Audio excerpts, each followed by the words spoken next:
Наместо Министерството за образование и наука да представува извор на вистинити податоци, ние сме сведоци дека тоа представува институција која ревносно се труди да ги сокрие недостатоците, од самиот почеток до денес. Преку националната платформа која ја презентираа како успешна, до бројот на ученици кои не следат онлайн настава, па до бројот на средношколци кои деновиве бойкотираат. Еден нерешен проблем раѓа 100 нови. И свесни сме дека денешните актуелни случувања се само резултат на низа ваши неуспешни политики во образованието.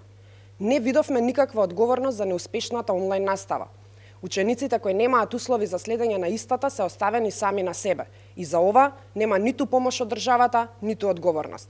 Скандалозната концепција за основно образование се уште се обидуваат да ја протуркаат на сила.